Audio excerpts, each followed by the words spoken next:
Today, 7.5 million children in Ukraine need to find safe water, shelter, and warmth. Show them the world cares. Support UNICEF on the ground in Ukraine.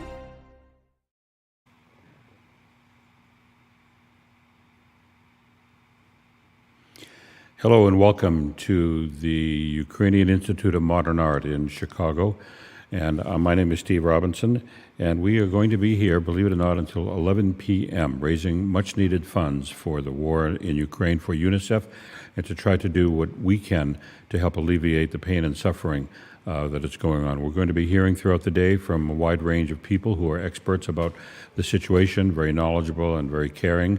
We'll be hearing from representatives of UNICEF, who will be here in the studio with us in Chicago. We are going to raise some money.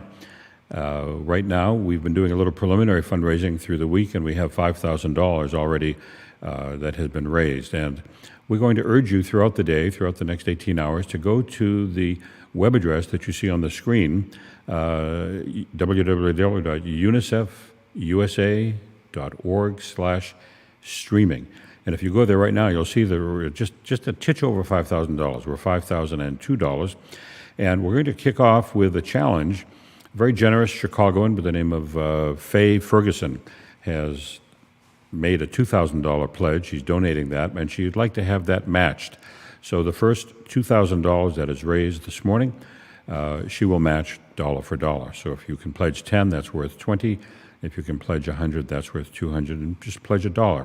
When you go to that form, you'll be able to make a dedication. You'll be able to choose any amount you want, and it will show up on our screen very quickly. So right now we're at 5,002, and we then urge you to go to that URL right now. Also, there's a QR code on the upper left-hand corner of the screen, and you can just put your camera from your phone on that, and that'll do the same thing. Don't do it while you're driving, please.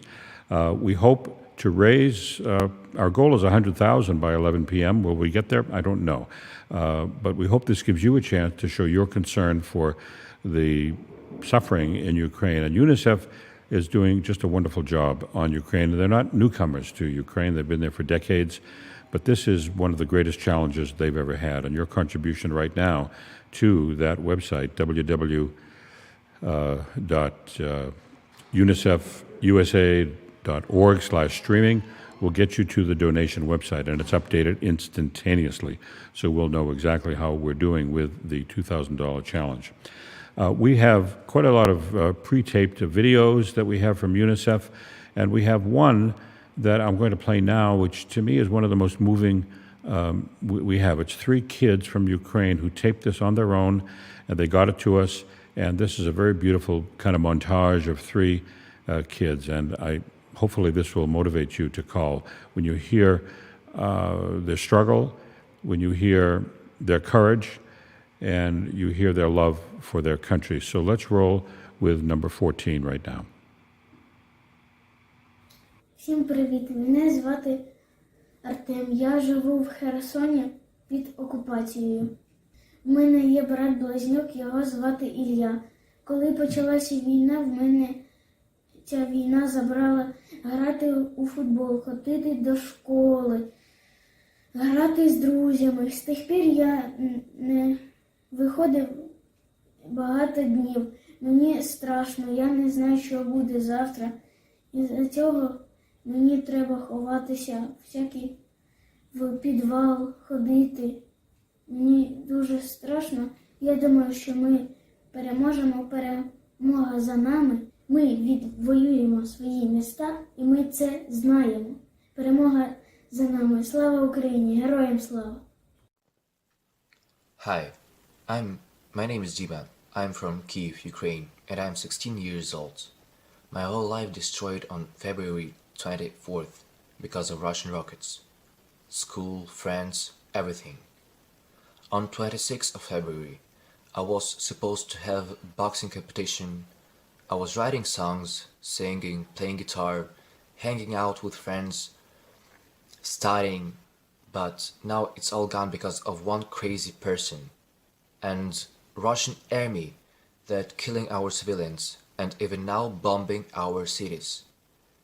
My friends who are 18, joined the army instead of living peacefully in their homes, of studying in university. Now they're protecting our home, protecting our freedom from Moscows that's trying to occupy our country. I don't know even if are my friends alive or not, because I can't call them. I don't know where are they. My father left in Kyiv, my family left in Kyiv, and I don't know what will be tomorrow. Please, stop war. Привіт, мене звати Ілля. Коли я узнав, що йде війна, нас мама розбудила дуже рано. Я спитав, чого. Мама все мені розповіла. І до того, як була війна, я ходив нормально до школи, спілкувався з друзями, ходив на футбол, на майданчики, спокійно гуляв по місту, їхав до бабусі в гості. А тепер, із-за того, що війна, цього більше немає. І в мене немає можливості просто це зробити. Просто війна – це страшна штука. Дай Боже, щоб ми виграли, щоб відвоювали свої міста. А тепер в парк я не можу ходити, нічого не можу зробити.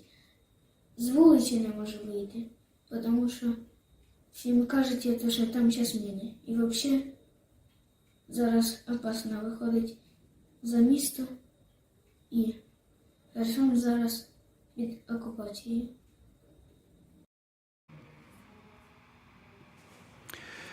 Well, there's no way I can express the situation any better than those three kids, two brothers and that older kid. It's very moving. I don't know how they recorded that and got it to us, but they did, and we're going to be playing those throughout the day individually and then three together. So again, I want to remind you that we are broadcasting on 4 platforms. I think we're on Twitch and YouTube and Facebook and LinkedIn.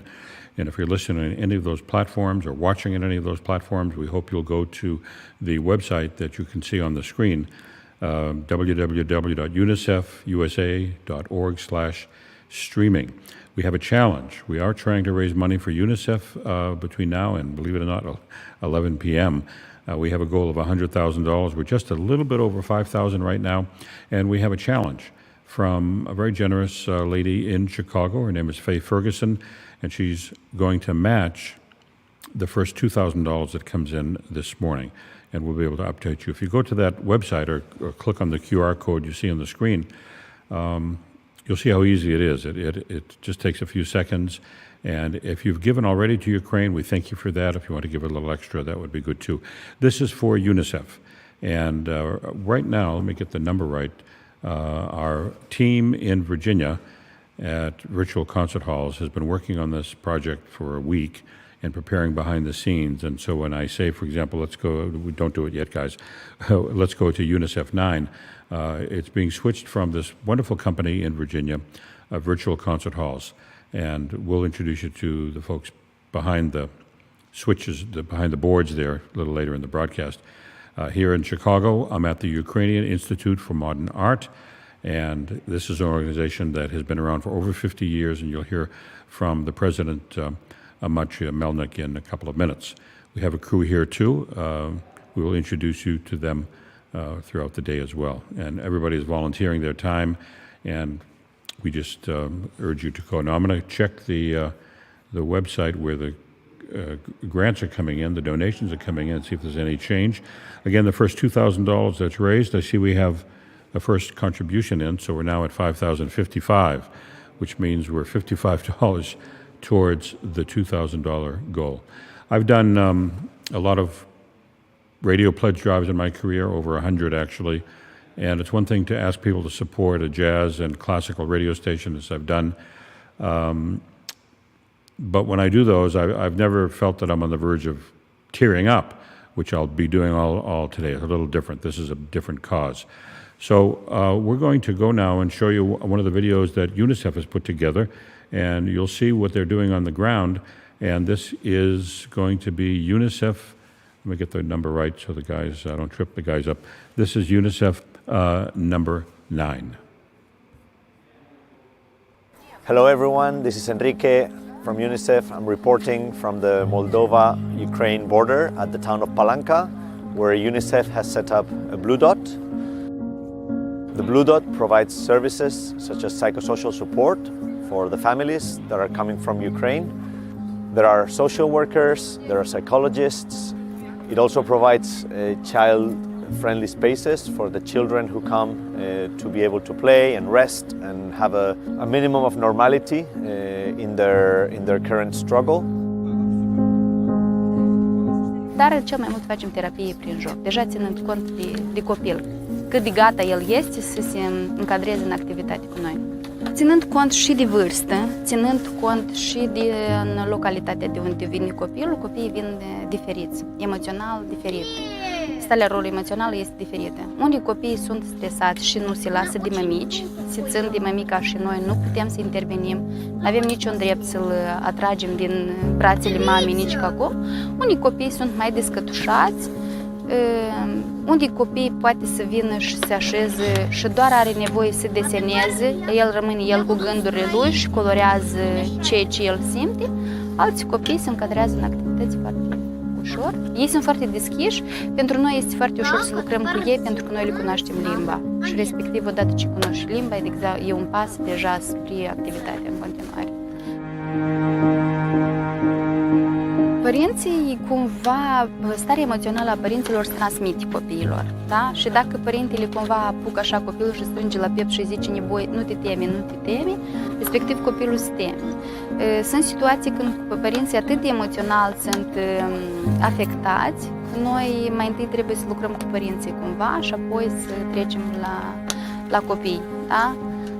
Și dacă vedem că nu putem să intervenim la moment și nu are rostul, noi îl lăsăm pur și simplu pe părinte să se liniștească, să înțeleagă, să pună picioarele pe pământ și apoi respectiv începem să... Sau invers luăm, atât timp cât părintele este emoțional dezechilibrat, noi lucrăm cu copilul și ea cumva să acomodează situația.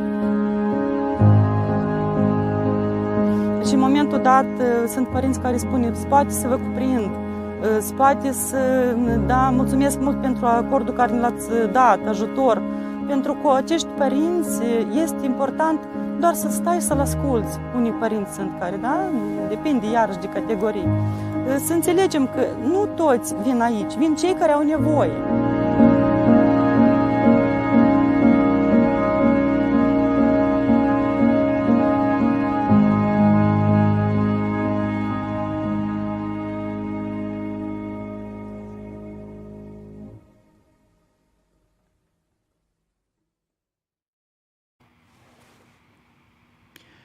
And if you're just tuning in to our web stream from Chicago, that was produced by UNICEF, a very moving scene there. And we're going to be watching a lot of videos that were produced by UNICEF throughout this 18-hour pledge drive to support UNICEF's work in Ukraine.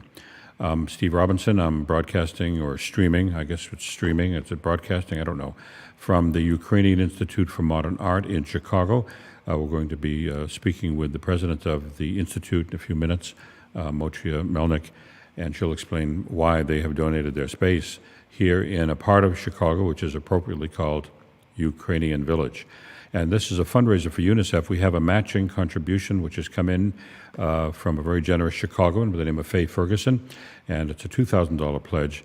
And as soon as we get to $7,000, because we started at $5,000, we had some activity last week, then she'll give us the match, and that means that suddenly your contribution will be doubled. If you're watching on YouTube or Twitch or Facebook or LinkedIn, and you'd like to send a message to us, we'll put it up on the screen. We'd love to hear from you. You can do that through the chat function on any of those platforms, and then it gets right into our studio in Virginia, and you'll see it up on the screen. Founder of New Media Productions, that's me, yeah. So I've been in public radio my whole life and done numerous pledge drives, but nothing quite like this. This is a new thing for me. Usually I'm asking for funds to support classical and jazz radio, which is great, but this is a little different. This is an urgent cause. We're raising money for UNICEF, and we'd like you to go to that site right now, www.unicefusa.org/streaming, and as soon as you make a contribution, we will see it on our screen instantaneously, and we'll put it up there. We won't give your name if you don't want. We won't give the amount of your pledge. It could be a first name. All we get is a first and a last name and the amount. We won't give the amount. So you can pledge $1 or $1 million, and we'll just mention that it was your first name. So that's the place to go. You also see the QR code up in the upper left-hand corner of the screen, and you can use that like you're in a restaurant. The menu opens up. In this case, it'll be the giving page at UNICEF, and it comes directly to UNICEF. It doesn't pass through Chicago. It doesn't pass through us. It goes directly to UNICEF in Ukraine. And 98% of the funds that come in go directly to helping UNICEF in Ukraine. The other two are administrative, not for us, but for UNICEF. So it's a very good cause, and we're going to be playing some videos. We have one coming up in a moment, which is, what did I say? It's number 6, and that's going to be something about a child's eye view of the war in Bucha, which there are really no words left to describe the horror that's going on in that poor country, and UNICEF is doing their best to help. They've never seen an outpouring of support like this, but the need will not stop. So I think, gentlemen, in Virginia, let's roll with, we will call it 6 UNICEF. Коли ми їхали, то там були вже згорілі машини. Деякі машини розстріляли з дітками.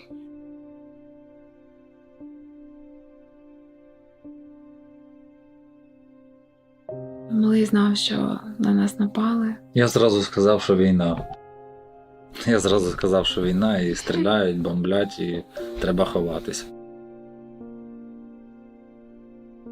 Коли пролетів дуже-дуже низько літак, тоді мені було щось в шлунку погано, я блював. Це був стрес, дуже серйозний стрес. І дитина, і прямо рвота була, і біль. Дитина стогнала півдня, здається. Найстрашніше до евакуації. Напевно, коли було чути, як стріляли, дуже було страшно. Єдине, так. Страшно було, що взагалі зайдуть і до будинку і будуть нас виводити, про що ми чули. Коли ми їхали, то я відчував, що можуть бути неприємності. Коли були оці блокпости, я був наляканий вже. Люди просилися підсісти там до Києва, але в нас була переповнена машина, ми вже нікого не могли взяти. Угу. А скільки вас виїхало от машин? 7.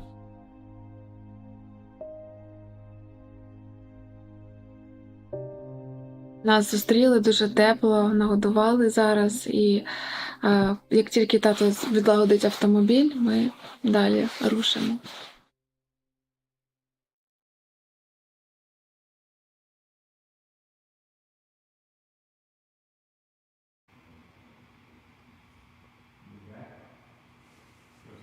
You're watching a fundraising event for Ukraine. That video was produced by UNICEF, and any contribution you make is going to help UNICEF in the vital work that they're doing in Ukraine. UNICEF is no stranger to Ukraine. They've been there for 25 years, but this is one of the greatest challenges they've faced anywhere, and the outpouring of support that they've received so far has been tremendous. If you're watching us on any of our platforms, whether it's Facebook or Twitch or LinkedIn or YouTube, make a comment if you'd like, and that'll come directly into our studio in Virginia, and we'll post it on the screen for all to see. We'd love to hear from you. You can just put it into the chat box on whatever platform you're on. Most importantly, though, we ask you to go and donate and contribute to this fundraising campaign. Our goal is pretty high. It's $100,000, but we'll be here till 11 p.m. tonight. And that website, the /streaming, UNICEFUSA.org/streaming, will get you right to UNICEF's page. It's not ours.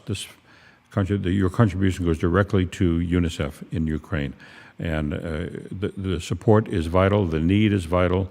The tragedy that's unfolding there is beyond anything anybody's ever seen, certainly in my lifetime. And I was born right after World War II, and I've never seen anything quite as brutal as this. And you've all seen it on TV. There's nothing I can do to describe it any more than what everybody has already seen. But if it makes you feel a little better to help out, it doesn't really matter when you go to that website at unicef.org/streaming how much you pledge. It's really how many people make the pledge, because it all really adds up to a great deal of support for UNICEF. And that's all we're trying to do here today for this next 18 hours. I'm at the Ukrainian Institute for Modern Art in a section of Chicago appropriately called Ukrainian Village. Chicago has the largest Ukrainian community in the Midwest, and they have really been quite vocal over the past couple of months since the invasion started.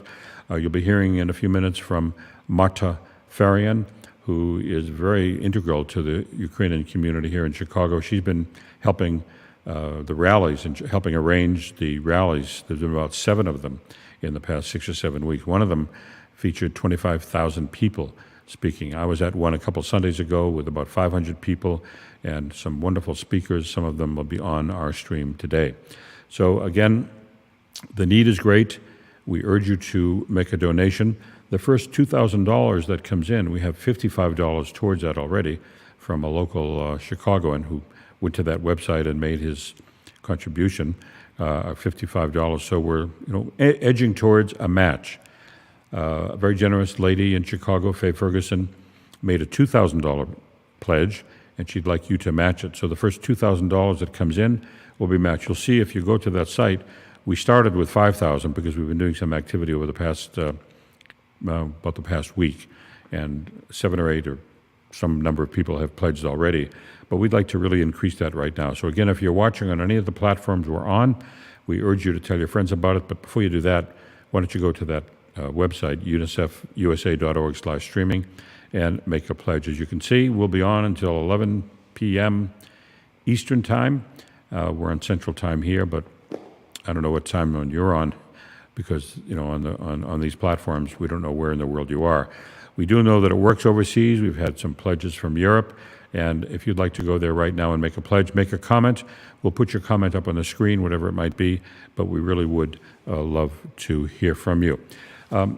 Some people have made videos for us that have come into our Virginia studio at Virtual Concert Halls in Vienna, Virginia. And this next one, see if I get the number right. I lost it. What did I say it was? Where is that? 6? No, that's here. Let me go back to our list. Here we go. Where are we here? This is going to be, oh yes, number 9. So this is a gentleman who produced this himself. He'll introduce himself to you. I'm going to go once more to the giving site and see if we have a change in that, because we're now at 5,055. And again, when we get to 7,000, we'll know that the goal and the match from Faye Ferguson has been matched. So let's go right now to VA 9. You know what has happened to us? If ever there was a time for us to take a look at our own hearts, into our own souls, we have to do something.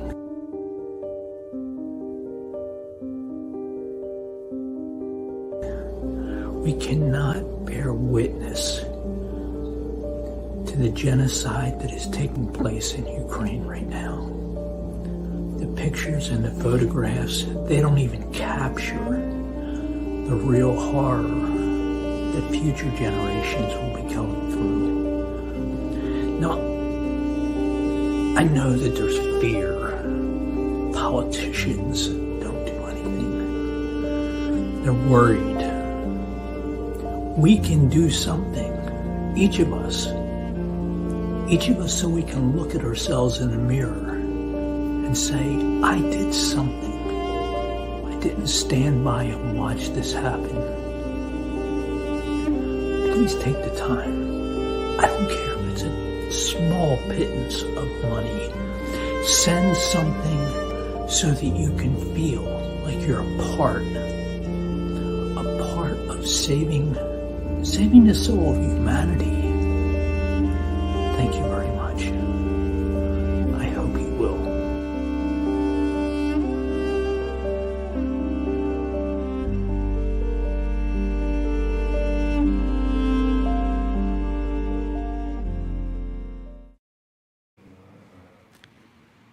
Well, we thank you very much for producing that really quite moving video. We have quite a few like that, and I hope that his comments and the video he put together will inspire you to make your pledge and your donation to help UNICEF in Ukraine. That's what this is all about. We'll be here until midnight trying to raise, well, maybe I shouldn't even put a figure on it. We're trying to raise as much as possible. Well, our goal is 100,000.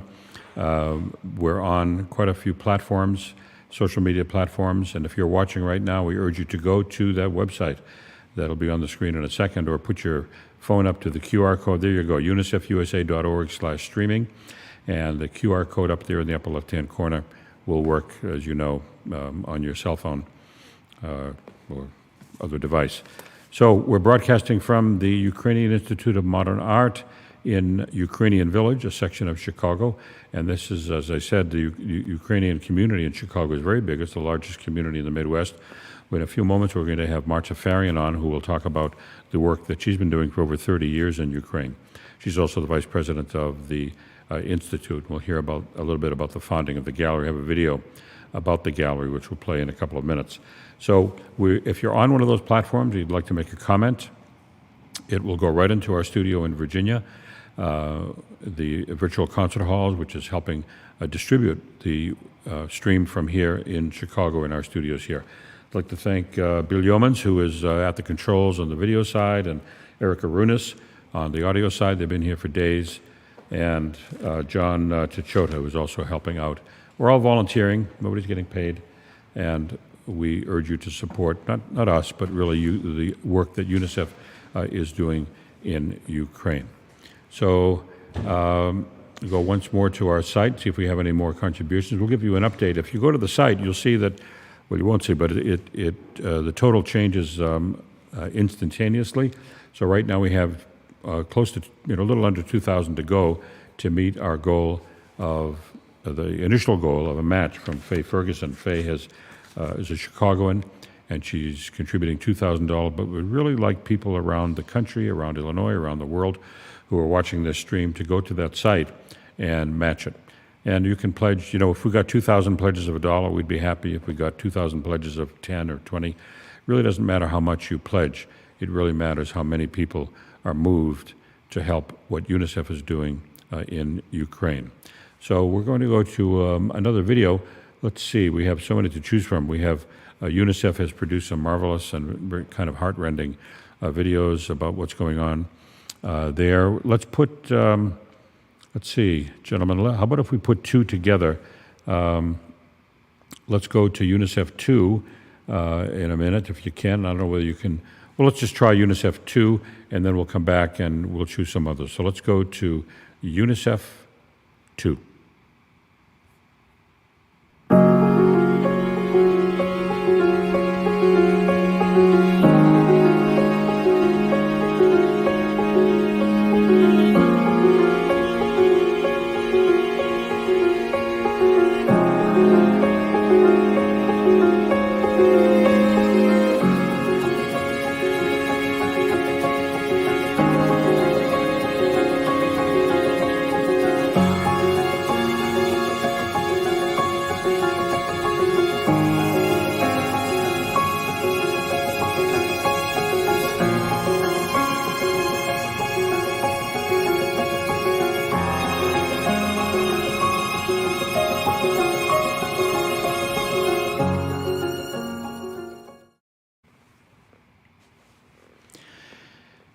Some video from UNICEF that they produced for us and for everyone to just get a better understanding of what they're doing in Ukraine.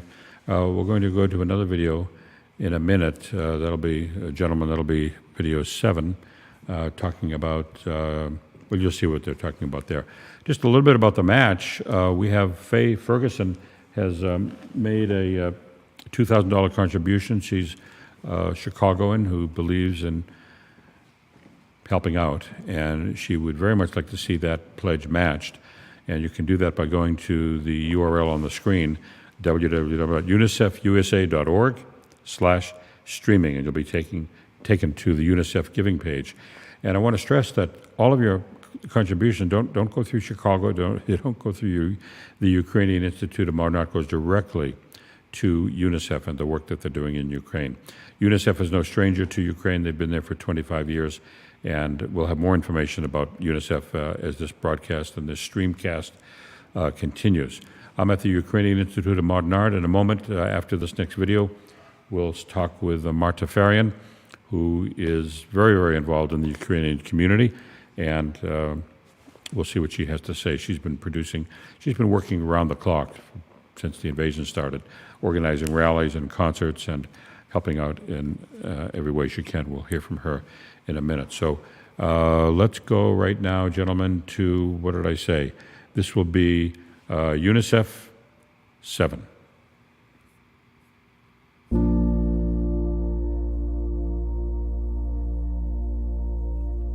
У мене багатодітна сім'я, я розлучена, виховую дітей сама. І 3 дітей в мене. У нього тяжка група з аутизму. Вже 10 років ми боремося з аутизмом, вже більше 10 років. Сталося так, що коли почали бомбити Харків, дитина почала дуже нервувати і битися об стіни, і дуже переживала. Ну, ми до останнього не хотіли їхати з нашого рідного міста. Найважче було те, що попросили вимкнути телефони і вимкнули світло, і ми з Києва їхали у суцільній темряві. Такої можливості, бо вони досі не відписалися, а діти, от хлопці в мене тепер ще захворіли після такої важкої. Їхати самим була така думка лишитися всім, але я все-таки думаю, що для наймолодшої і для Петра було б, звичайно, добре потрапити в таке помешкання, де буде їм, де буде більш комфортно. Все-таки там є умови для того, щоб все-таки дитина з аутизмом почувалася якнайкраще. Я знаю, що дітей особливо багато. Зараз вони стануть всі особливі. Бо я як дефектолог розумію, що таке дитина, яка постраждала. І їх насправді набагато більше, ніж думають цих дітей з особливостями. Так, отака у нас картина, це не для фото, а це так і є воно, як знаєте. Тобто наша родина завжди, чого я прагнула в вихованні, що всі мають бути разом, всі мають бути одне за одного, і в цьому наша сила.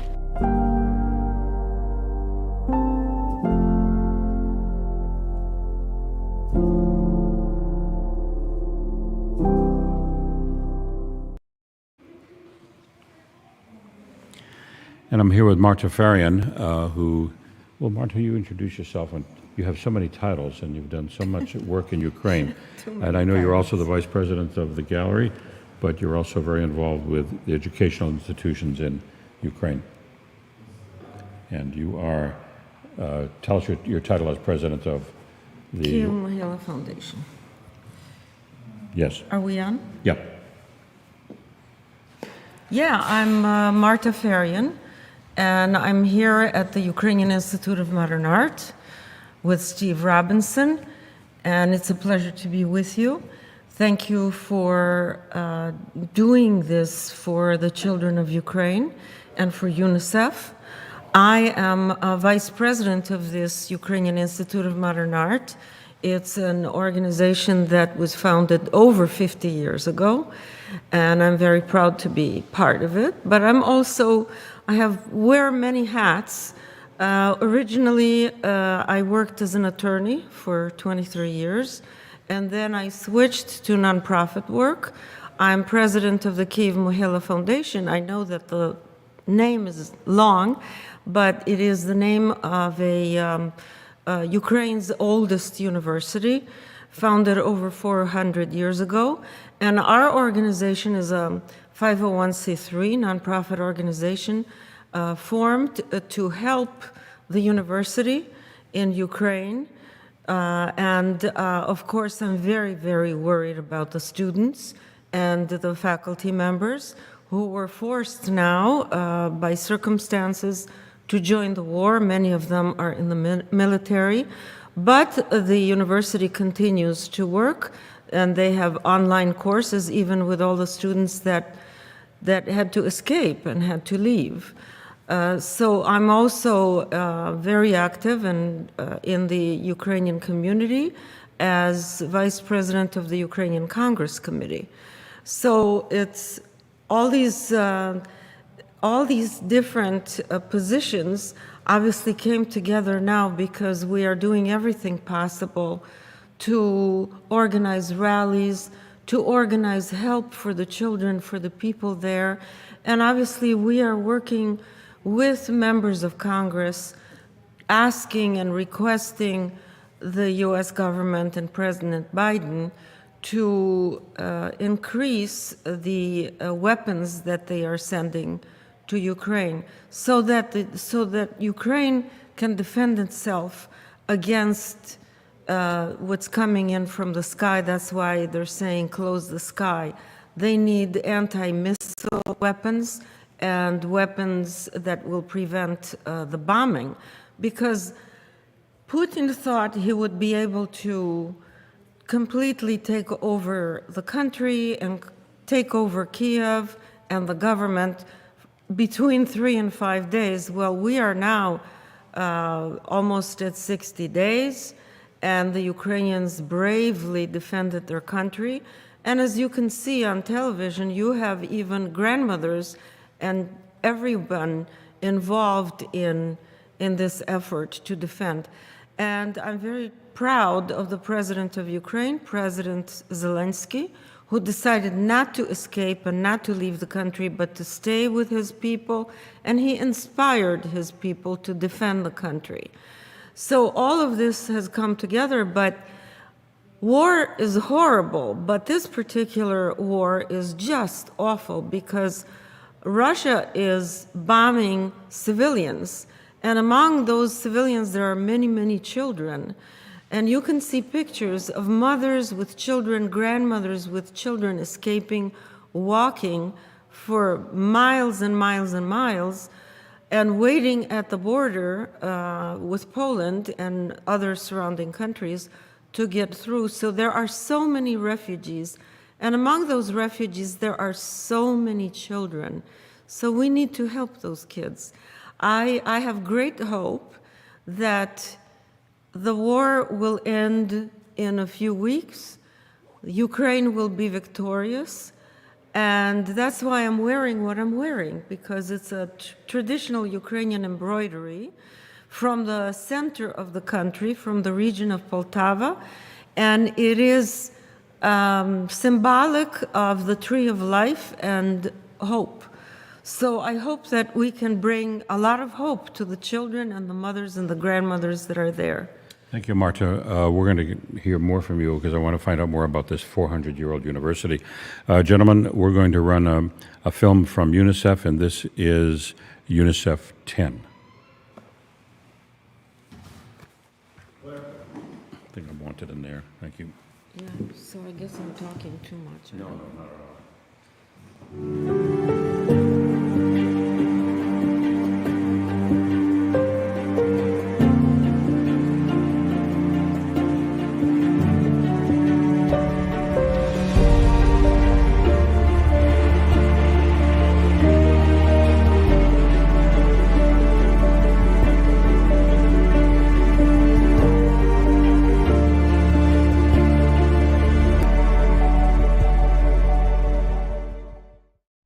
I'm in Ukraine, about 50 kilometers from the border of Poland. This border is packed with cars that have come for days and days to get to this point. People are also walking. This is 50 kilometers, that's a 10-hour walk. It's freezing, it was snowing a couple of minutes ago.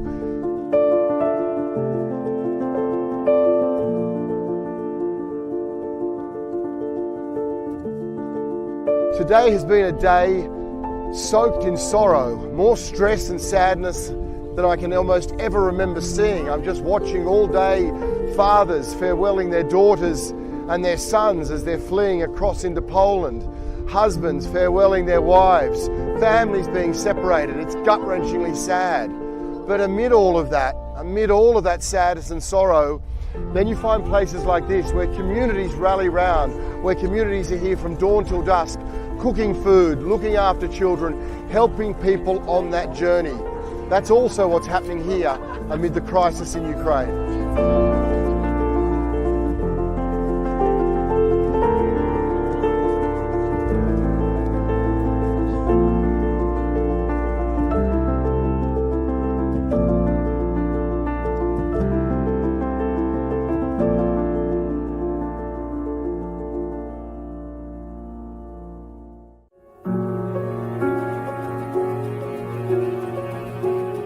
So basically you can see this is the biggest border crossing in Romania. The highest number of people come through here.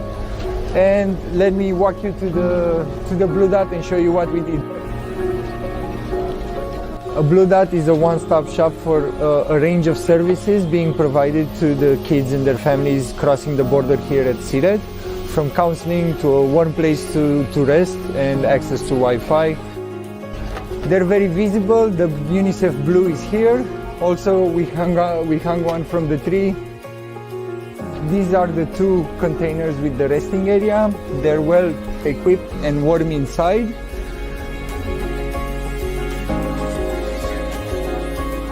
These two, they're supposed to be offices where there will be laptops and we will register kids' moms.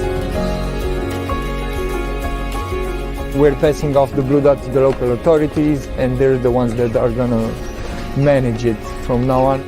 We're also providing them with training, how to talk with people, how to talk with the kids, how to manage certain situations. And from this, we're trying to scale up the Blue Dot so they're connected to each other, so the next country knows what's happening in this Blue Dot with the family that's coming in from Romania. When they pass in Hungary on their way to Italy, let's say, which happens a lot, they already have the information. If the kids are vaccinated, if they have any medical issues, they already know the history, so they don't have to do it a second time.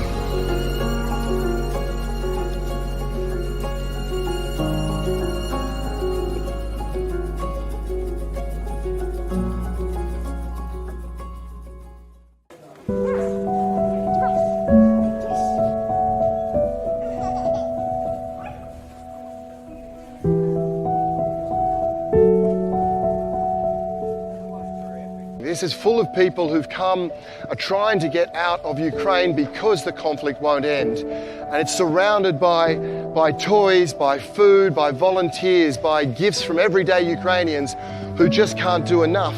But it's also got kids like Alvira, who doesn't know where she's from, but knows she loves her hometown, doesn't know which country she's going to, but knows she doesn't want to leave. But while conflict continues, that's the reality. And while that's the reality, we need to support.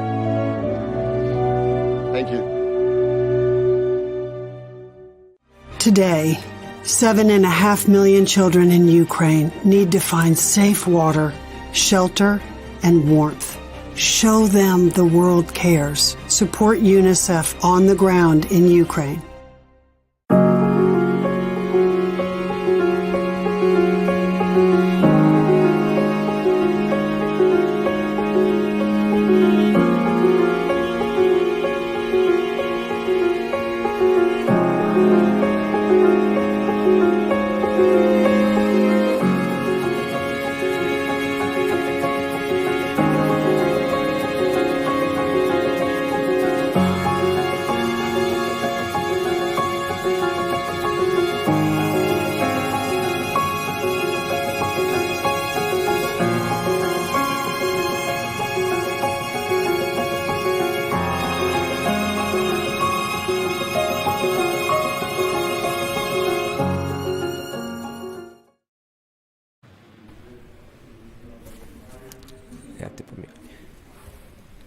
Hello and welcome to Virtual Concert Halls. My name is Chris and we are here raising money for UNICEF USA. We are embarking on this incredible 18-hour fundraising online live streaming, and we're coming to you from YouTube, Facebook, Twitch, LinkedIn, and Twitter as well. So welcome once again. You feel free to donate here at www.unicefusa.org/streaming. We'll be going on for a really long time. You'll be hearing a lot from guests that are coming to us from Chicago. So Steve Robinson, who's in Chicago right now, is a legendary broadcaster for public radio and classical music. He's going to be interviewing a lot of guests who are coming to us from Ukrainian Village at the Ukrainian Institute of Modern Art. So what's happening there is they'll be introducing a lot of guests and a lot of guest speakers to talk about their time. And we also have pre-recorded addresses from people as well to encourage you to give and donate and be generous because UNICEF USA is doing an incredible amount of work to make sure that children, in particular refugee children, are taken care of and provided for. And so we really encourage you to donate. We have some people commenting from all over, from YouTube, and yeah, thank you, John, for your comment as well as donations. We really need this as the Ukrainian conflict is getting worse. We just heard from Marta Farion, the Vice President of the Ukrainian Institute of Modern Art, and the situation is not improving there. A lot of people are still in need, particularly children, and we're going to be showing you some videos throughout the evening, and you'll be seeing how everything is going with there. Feel free to also leave us a comment from wherever you're watching. We would absolutely love to hear what your thoughts are, and just to get our social media interaction going as well. We'll answer your questions live as well. I'm coming to you from Sydney, Australia, but our team at Virtual Concert Hall is in Virginia, and we have Steve and in Chicago at the Institute of Modern Art there. Once again, the donation website is below as well. You can also scan the QR code right here. Yeah, I got it right. The QR code is right here, so feel free to scan it, just like you would check in to a location, and feel free to donate there. Right now, we've raised just over $5,000, which is an incredible amount.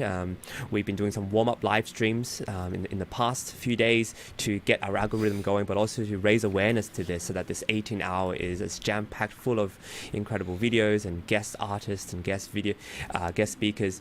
We also have live performances and pre-recorded performances for you, including musicians from Ukraine themselves who are telling us about their situation and also playing for us. It's very moving, deeply emotional, and it's an incredible time for these people. And this performance is it's by composer Miroslav Skorik, and it's a very famous piece that he has. So we're going to play another video from UNICEF, and these are particular blue dot centers that are set up in Romania. So please enjoy, and once again, donate if you can.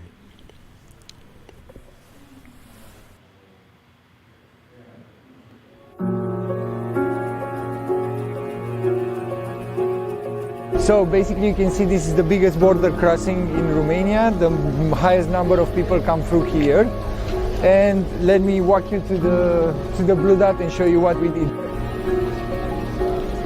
A Blue Dot is a one-stop shop for a range of services being provided to the kids and their families crossing the border here at Siret, from counseling to a warm place to rest and access to Wi-Fi.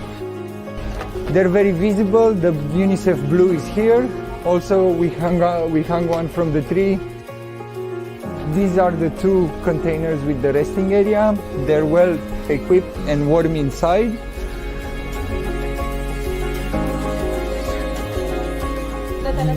These two, they're supposed to be offices where there will be laptops and we will register kids' moms. We're passing off the Blue Dot to the local authorities, and they're the ones that are gonna manage it from now on. We're also providing them with training, how to talk with people, how to talk with the kids, how to manage certain situations. And from this, we're trying to scale up the Blue Dot so they're connected to each other, so the next country knows what's happening in this Blue Dot with the family that's coming in from Romania when they pass in Hungary on their way to Italy, let's say, which happens a lot. they already have the information. If the kids are vaccinated, if they have any medical issues, they already know the history, so they don't have to do it a second time.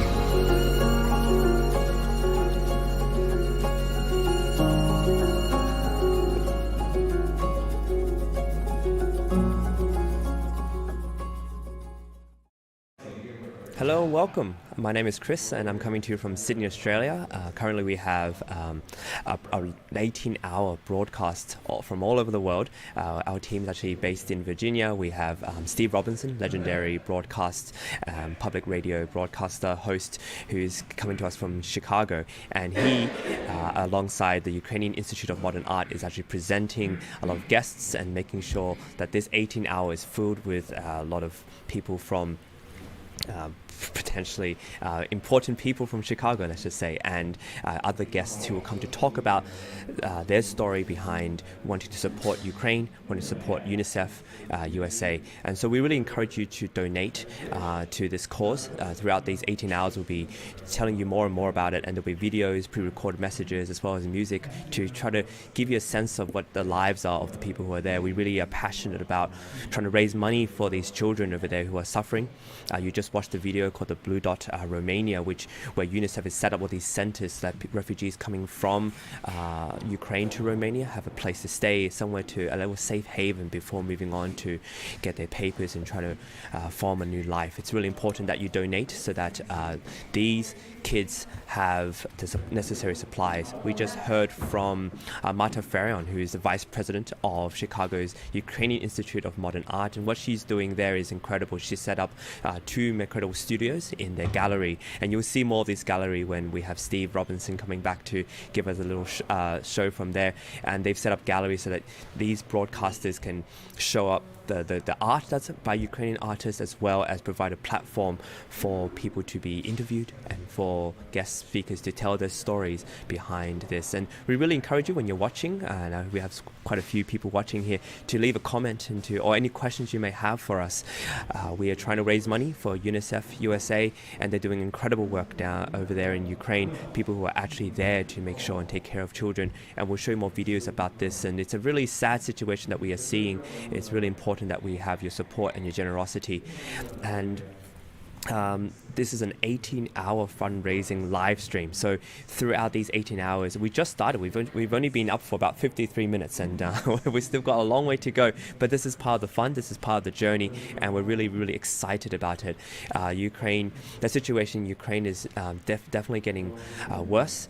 More and more cities are being bombed and destroyed, and so alongside these cities are obviously civilians, and alongside these civilians are children who are traumatized by this. We should not be living in a world with so much devastation, but here we are. And so wherever you are, wherever you can, and however much you can, please donate. You can see there's a QR code right there, and you can scan it with your phone, and that will provide you with the necessary links to donate. And you can donate all through the site www.unicefusa.org/streaming. This is really important as we continue on this 18 hours to try to encourage everyone through stories, through pre-recorded messages, through incredible guests and music and videos about the situation over there, to encourage you to see if you can donate and be generous, especially during this time where they really, really need it. Steve, who will be coming back momentarily, is coming to us from Chicago.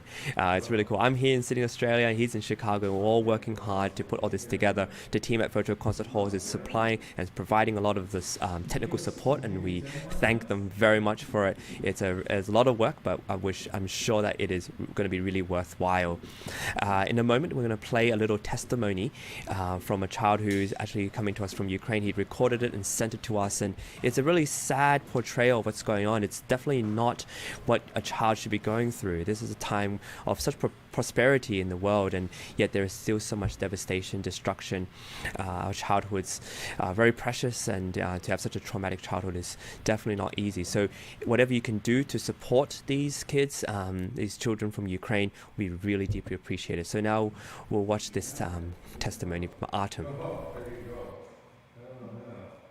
Всім привіт, мене звати Артем. Я живу в Херсоні під окупацією.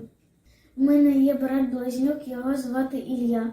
Коли почалася війна, в мене ця війна забрала грати у футбол, ходити до школи, грати з друзями. З тих пір я не виходив багато днів. Мені страшно, я не знаю, що буде завтра. Із-за цього мені треба ховатися всякий в підвал, ходити. Мені дуже страшно. Я думаю, що ми переможемо, перемога за нами. Ми відвоюємо свої міста, і ми це знаємо. Перемога за нами. Слава Україні! Героям слава! 18-hour live stream broadcast. I'm coming to you from Sydney, Australia. My name is Chris, and we have an incredible 18 hours planned out for you. We have Steve Robinson, a legendary public radio broadcaster and classical musician in Chicago right now at the Ukrainian Institute of Modern Art. And right now for them, it is almost 6 a.m., almost 6 a.m. and it's incredible. We started about an hour ago, and before that we were setting up, and so everybody there is just in their waking hours. And here in Australia we're almost 9 p.m. in the evening, and so we're all working hard to put this live stream together for UNICEF USA. Feel free to donate. We have a QR code right here, as well as the link you can see right below. Perfect. And what we're trying to do is raise money for UNICEF USA. It's really important that we do this because there is a lot of devastation, a lot of destruction happening over there, as we all know, and children are really burdened by this emotionally and physically and psychologically. And so it's really important that we raise money for them. And so we're going to go back into Chicago right now. We have Steve Robinson, as well as the Vice President of the Ukrainian Institute of Modern Art, coming to us, and we're so privileged to be able to have this, the Ukrainian Institute of Modern Art supporting. They're coming to us from a gallery over there, and they have been at work for about almost an hour now. But before this, it's been an incredible amount of work putting this together. We have a lot of music, we have a lot of testimonies, we have a lot of videos to show you, and now we have Steve coming to us back from Chicago. Are we ready to bring back Steve? Yes, I think the question is, am I ready to be brought back? So thank you very much. I'm going to check right now and see whether we have any activity on the UNICEF giving page. As you see, we're over $5,000, or you can't see, but I can see. We're at $5,055.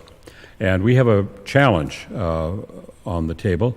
And it's from a very generous Chicagoan. Her name is Faye Ferguson, and she has pledged $2,000, but would like to have that matched. So the next $2,000 that comes in, actually $1,945, will be matched by Faye. You can see the QR code up in the upper left-hand corner of your screen, and we urge you to use that or use the URL, which will come up on the screen right there, to make your contribution. We're live on Twitch, Facebook, LinkedIn, YouTube, who knows where else, Chris. Twitter. And if you would like to make a comment after you make your pledge, it'll go right to our studios in Virginia at virtual concert halls, and we'll put your comment up on the screen. We'd love to hear from you. We actually have some comments coming in as well. We'll just quickly highlight that, the fact that, all your interactions, if you have any questions or anything to add, please feel free to comment. This is really important to, for us at interaction, but also for us to answer any questions you have. And we thank you for your generosity at this stage. Yes, I'm here with Marta Farion, who we were talking with earlier. I had to rush out and do something in the other gallery. Actually, in the other gallery, there are two galleries here at the Institute. The Illinois broadcasters are all gathered, and they are doing interviews and trying to raise money, and they're doing a wonderful job. Marta, we were talking about the fact that you're connected with the university in Kyiv, and you said that it's 400 years old? It's actually over 400 years old. It was established in 1615. That's a few years before the first pilgrims came to America. So it gives you an idea how old it is. And it is a university that's unique because even at that time it was established to bring that land of Ukraine closer to Europe and to European thinking and European education. And that's exactly what happened in 1991 when the university was reestablished after the Soviet Union fell apart. During the 20th century, most of the century, it was closed by the Soviet Union, and it was used as a military post. But the university was reestablished, and it became the most progressive, reform-minded university. It really promoted national reforms in laws, and it promoted Ukraine toward Europe. And it was also the university, and the students of that university and faculty were the ones that really were the first ones on the street during the Orange Revolution, and then again during the Maidan Revolution in 2014. So this is a university that really supported independence, and now it's been very active. Its students and faculty are in the military forces, in the voluntary forces also that guard the streets of Kyiv. So we're very, very proud of them. But many of the students also are in other countries as refugees. Some of them were able to place themselves in universities outside of Ukraine. And that's very important because now the university is conducting online classes, and it partnered up with other universities like in Latvia, in Poland, in the Netherlands, at the University of Toronto. So we need to help the students and the faculty members. And how has the war affected the day-to-day operation of the university? I imagine it's just not functioning right now as a school. Well, actually, it is functioning. The president of the university, together with the deans and many people in the administration, instead of running away from Kyiv when things were really rough, they decided to move in on the campus, and they lived at the university now for almost 2 months because they wanted to make sure that no strangers take over the campus. And so they are functioning, they are helping not only students, but many, many students and members of, well, alumni of the university came back, and they formed a whole organization gathering funds to buy infrared goggles, to vests for soldiers, and obviously for people in Kyiv as well. And so they are helping in every way possible. They also are contributing blood to the blood banks. They're very, very active in the school. I'm very proud of what they're doing. But many of them, obviously, they all have families. Many of them have children. And it is for these children that we are conducting the fundraiser now. I mean, just imagine you're living your normal life in Chicago, in your apartment, you go to sleep, you think everything is normal, and all of a sudden you are warned in the middle of the night with sirens that there are bombs falling all over you. Imagine. And you have to run, and you have to leave all your possessions and take just one little bag and run. That's what we're talking about. And of course, we've seen all the horrible scenes on television, the cruelty and abuse of children and women, just horrible things going on that one cannot imagine that human beings are capable of such cruelty. So we need to help these refugees. Imagine there are 4 million or even over 4 million refugees, which is like 10% of the population of Ukraine, that had to leave and go west, either to the west of the country on the border with Poland, or to Poland, Hungary, Slovakia, and other countries.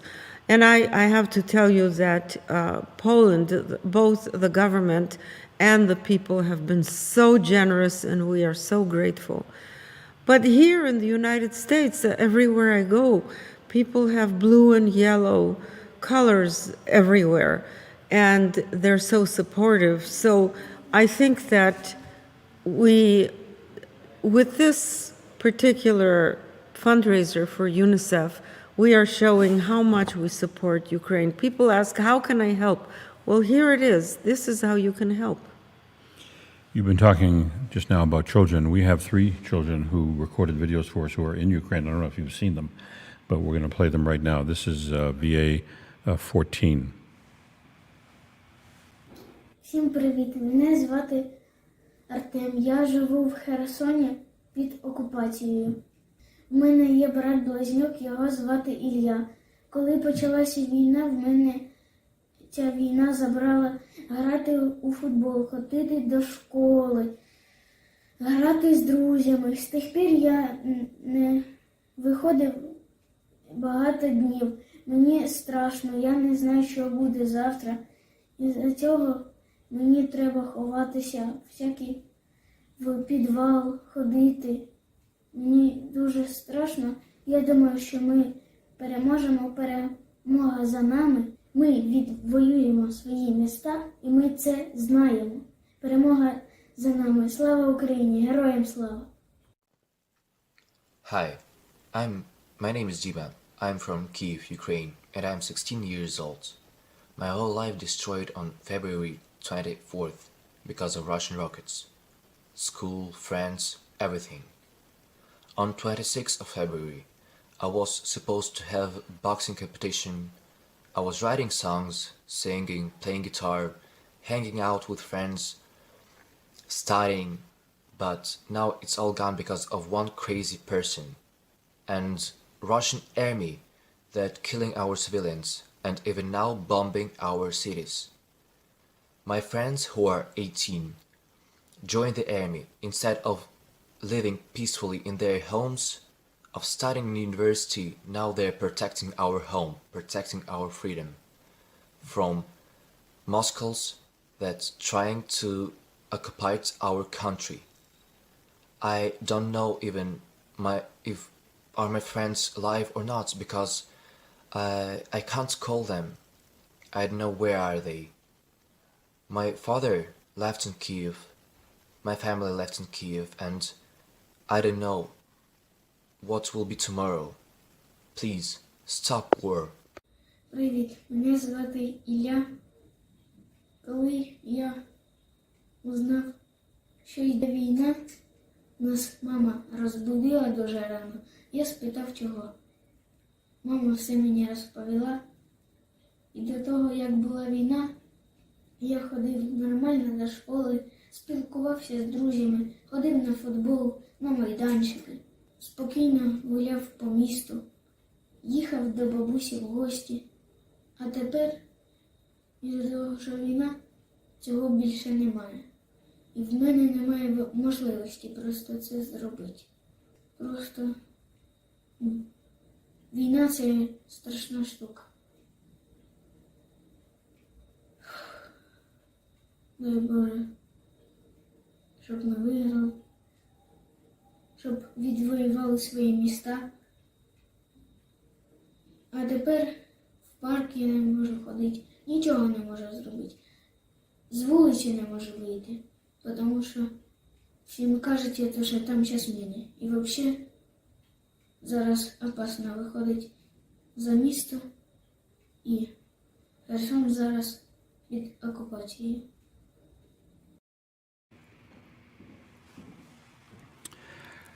Well, that's a very moving. Those came to us from Ukraine, as you saw, and our guest Marta was talking about the effect that all of this has had on young people. And there you can see 3 kids, 2 brothers, and the older kid, speaking very musically.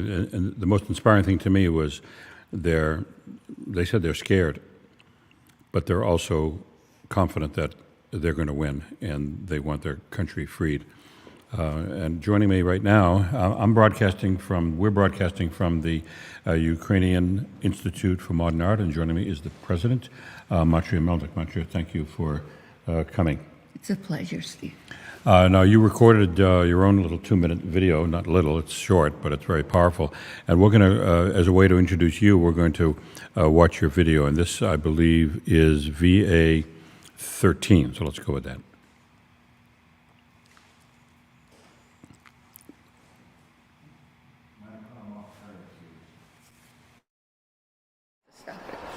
My name is Motria Melnyk, and I am president of the Ukrainian Institute of Modern Art. I am Ukrainian American, first generation born in the U.S. My parents left Ukraine fleeing from the Germans during World War II and eventually settling in Chicago. Putin attacking Ukraine, a peace-loving, sovereign, democratic country with war, breaks our hearts. We at the Ukrainian Institute of Modern Art are honored to partner with the virtual concert halls as part of the online fundraising endeavor to collect funds for UNICEF USA, as they are providing aid to children and families in war-torn Ukraine. Thanks also to Steve Robinson for planting the seed of this wonderful fundraiser. Russia's armed attack on Ukraine is unprovoked, illegal, and unjustifiable. Called a special operation by Putin, it is in fact the mass murder, the barbaric massacre of Ukrainian civilians. Perhaps the most terrifying and devastating of this invasion are children experiencing trauma, being wounded or killed. On the night of February 23rd, children fell asleep in the warmth and love of their homes. Overnight, they were exposed to leaving their homes, being separated from their loved ones, watching people being killed, and listening to the constant air raid sirens. Imagine the terror these children feel in dark basements, watching their parents as they sit in fear, worried that a missile may hit their building. Imagine all the babies born who start life not knowing what a peaceful blue sky looks like, for all they see is the gray concrete ceiling of a dark, dingy basement. Imagine a wounded child and the pain and suffering they undergo. Imagine a child seeing her mother being hit by a bullet and falling lifeless to the ground. A child shuddering in fear every time a siren is heard. There will surely be a new generation of traumatized adolescents. We need to help these children. Please find it in your heart to support Ukraine's children by donating at www.unicefusa.org/streaming or using the QR code. I thank you. And we thank you, Motria, for producing that video for us. Very moving.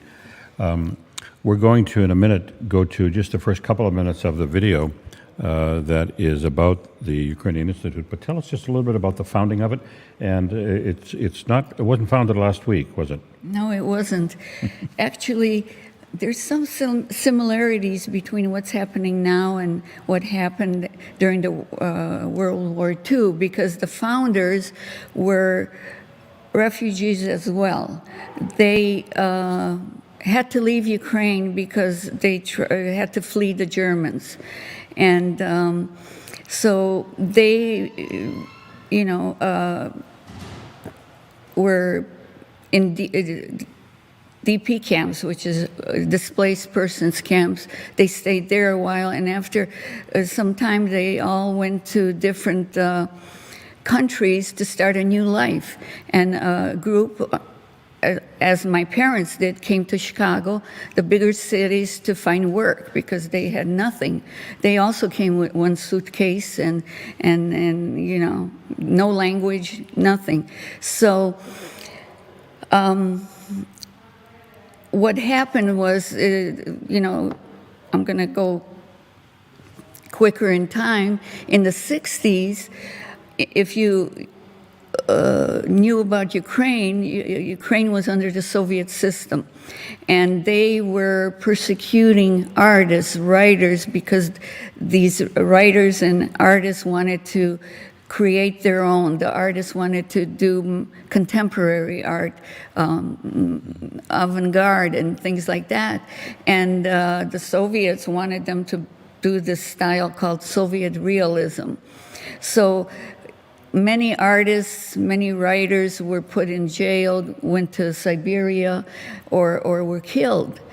And it all went underground. So as a response to what was happening in Ukraine, there was a group of artists here in Chicago and philanthropists that decided we have to build a museum that will appreciate contemporary art and creativity and such. So this is, we just celebrated 50th anniversary, so it didn't look like this 50 years ago. It was a small storefront. We moved a couple of places, and then it just, with time we built on one gallery, the other, then we built the office, so it was a process. But the interesting thing about our Ukrainian Institute of Modern Art, it was built and nurtured solely by volunteerism. We just got staff maybe, I would say 20 years ago, maybe less. So it was based on volunteerism, people who loved contemporary art, who loved creativity and loved this place. We have a video that you produced, or that the Institute produced. It's about 10 minutes. We're going to listen to or watch about 2 or 3 minutes of it, and we'll learn the name of the architect now. We'll let the video to say who he is, but he designed the facade. Front. He designed the facade, a very famous architect from Chicago. We'll hear about him. What we're here today, though, is we're raising funds for UNICEF. The Ukrainian Institute of Modern Art has donated their facility, not only this gallery, and you'll see both of them in the video. In the other gallery, we have Illinois broadcasters, radio and TV, who are doing a fundraiser in the state. We're on all these platforms, and we hope to hear from you. We have a challenge, Motria, that came in from Faye Ferguson just late last night, and she pledged $2,000, and she's saying, I want to have it matched on this stream. So as soon as we get that first $2,000 in, we'll have her $2,000. And so right now we have $1,840 to go. The pledges are coming in, and you can see on the screen unicefusa.org/streaming. If you're watching on Twitch or LinkedIn or Facebook or YouTube or wherever it is you're watching us, you can also write in a comment. We'll put that on the screen. We'd love to hear from you after you make that pledge, of course, after you make that donation. And this is going to UNICEF. But here's a couple of minutes of a video that was produced by the Ukrainian Institute of Modern Art. So let's roll with that.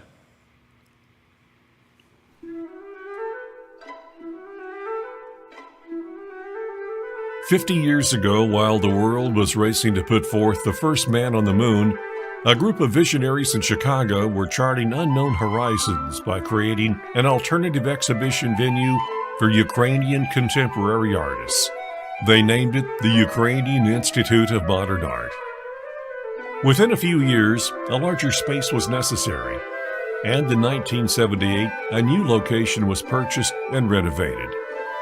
World-renowned local architect Stanley Tigerman was selected to design the facade.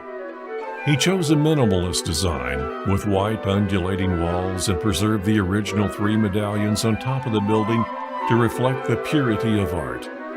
Being connected with the Tigerman name, the Ukrainian Institute of Modern Art is included as a historical landmark on Chicago's architectural tours. A jewel of a museum in Chicago's Ukrainian Village, the Ukrainian Institute of Modern Art has presented contemporary art for almost 50 years and serves as a leader in developing Chicago's West Town into a vibrant art destination. Dedicated to community engagement, it shapes the artistic legacy of the community and the city of Chicago. The galleries host up to 7 major exhibits each year, with featured artists representing a wide range of nationalities. drawing hundreds of art enthusiasts and critical acclaim from multiple media outlets. In addition to the art exhibitions that speak to the quality of the Institute's programming, the Ukrainian Institute of Modern Art has continually featured musical programs by renowned musical artists, including distinguished opera singers, jazz artists, classical musicians, and rock legends. Its distinguished speaker series has included award-winning historians, authors, poets, and novelists. The Institute holds extensive partnerships and group educational exchanges with both national and international art organizations and museums. As a core member of the Chicago Cultural Alliance, the Ukrainian Institute of Modern Art has been instrumental in developing a wide coalition of ethnic museums which partner to promote the grand diversity of our multicultural city. The Ukrainian Institute of Modern Art today is the result of strength of immigrants, coupled with the powers of art, volunteerism, and vision that enabled growth from a small storefront gallery promoting contemporary art to becoming the Ukrainian Institute of Modern Art, acclaimed nationally and internationally as a museum of contemporary art and center of creative freedom and expression of the highest quality.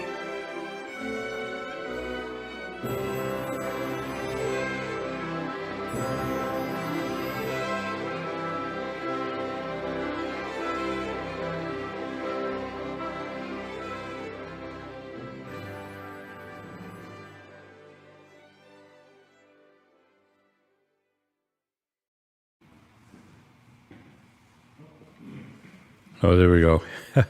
That's a wonderful video from the Institute. Motria had disappeared for a few seconds, but she'll be back here in a minute, and she's going to explain to us why they have donated their facility, not just today, but we set up on Monday, and here she comes. So I'm going to check to see if any more contributions have come in. You see on the screen where you can make your contribution. We hope you'll do it.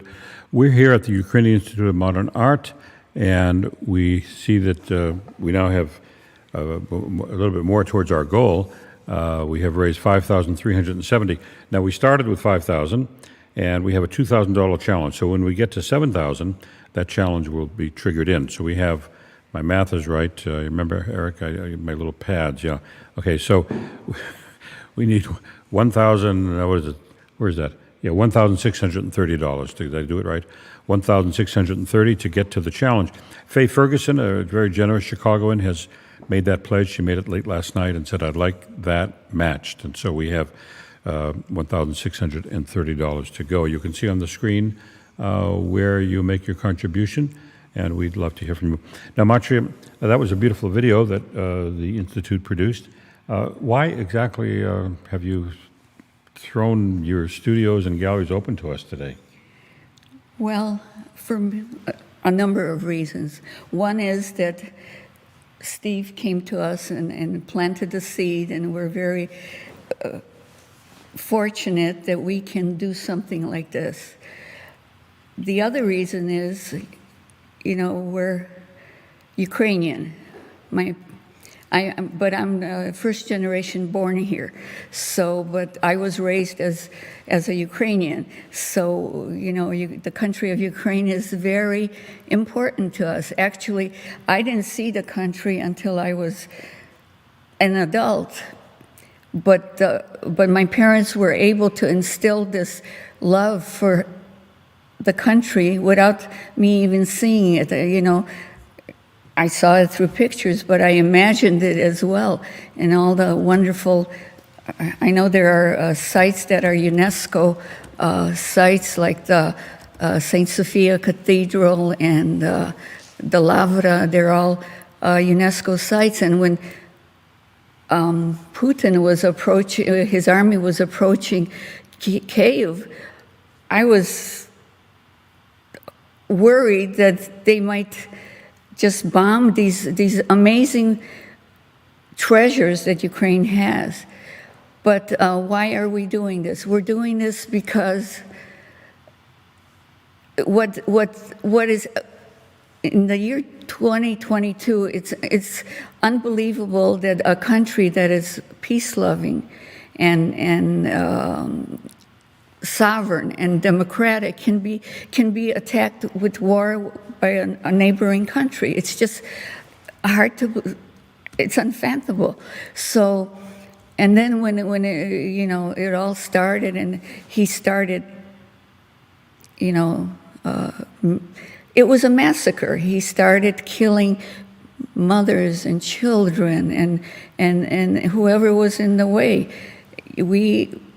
I was an educator for a very long time, and I dealt with children, and all I thought about is what the trauma these poor children are going through. February 23rd, they were sleeping in their homes with their parents, and then the next day they had to leave and maybe take a little teddy bear or something and go somewhere that leave their friends, leave their school, leave everything, and start walking. And the trauma these kids are feeling, or how many kids are wounded, how many were killed, how many saw their parents killed in front of their eyes, and we need to help. And when we had this opportunity to have UNICEF, collect funds for Ukraine, there was not even a thought not to do this. And we're, like I said, we're very honored that we were chosen to help in this wonderful fundraiser. Well, we're honored to be here in this venerable institution now over half a century, and it's so moving to hear you, as you were saying earlier, that it was founded because of the oppression that the artists in Ukraine felt after World War II, and when the Soviet Union was in control.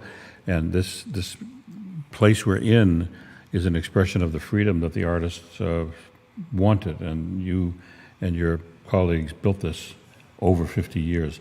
I think we mentioned the architect in the video, Stanley Tigerman. Yes. And he designed the front. The wavy facade. Unfortunately, he died about a little over a year ago, but he's been here through the years to the Institute. He's a renowned architect. If I'm not mistaken, he designed the Illinois Holocaust Museum and Educational Center in Skokie, Illinois, too. Yeah. So it's a beautiful building and it's a beautiful site. You talked about the kids, and we got a video from a young lady. She appears to be, 15 or 16, and she sometimes, she speaks in English, a little bit hard to understand her, but you're going to get the point of what she's saying very easily. So I believe that's VA 10. Hi, my name is Victoria. I'm 15 years old from Ukraine. On 24th February, I woke up to the sound of explosions, and I immediately understood that was the beginning of the war. After that day, my life changed a lot. Every night I should have slept fully dressed and with important things on me, so that at any moment I could quickly run to the common corridor. After some time, situation got worse, so me and my family went to another city in Ukraine, Cherkasy. It was the first day from the beginning of the war that I could sleep normally. After some more time, I went to another city in Ukraine, Ivano-Frankivsk. It is in western Ukraine. Here is kind of safe, but still every time I hear strange noises or sirens, I get really scared. Because of that war, my home in Kyiv lost its main value, security, so I could never feel safe there.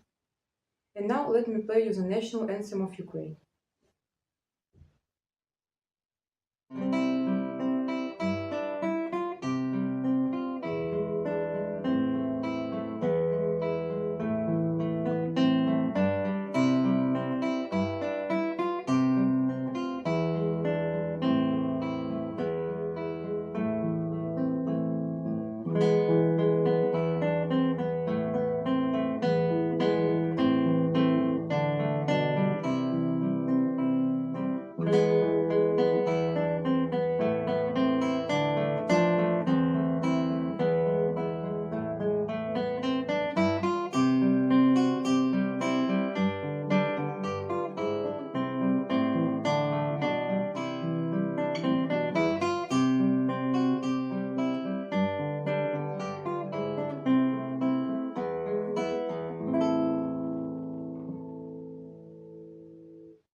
That was a very beautiful performance and a very beautiful statement. Anna, I don't know if you're on the screen or can come on, but that young lady was a finalist in a competition that Virtual Concert Halls held, if I'm not mistaken. I think she, I don't know if she was a prize winner or not, but Anna's not there. But Chris, do you know whether she was part of the Virtual Concert Halls competition? Absolutely. She was a prize winner and she gave an incredible performance. And it's really interesting that she is from Ukraine and she's coming to us from Ukraine. She's 15 and she's such a young person and she has to face such horrible situation. I remember she competing with us in December and January. So it's not a very long time ago that we were meeting face to face, you know, on virtually, of course, but now she's going through such a difficult time. It's really, really devastating to see. Now, the way she performed, it might not seem like a technically difficult piece, but you could tell that she's a very, very advanced student. What did she play in the competition? She played a lot of pieces because in this competition you play a whole range of, you can do a mini recital because we have no time limit for any of our contestants. So she played a bit of Bach and all different pieces from all over. And I remember it was always a very moving performance, but it's incredible that now that she's performing this Ukrainian national anthem, how deeply touching it is. And I also want to give a shout out to all the streamers who are watching from us from Twitch and everyone who's watching. We've been streaming for about an hour and a half now, and it's our pleasure to be able to, and we're going to share some of your comments. And it's been such a pleasure to have you all. Thank you for joining us, and let's all raise some money for UNICEF.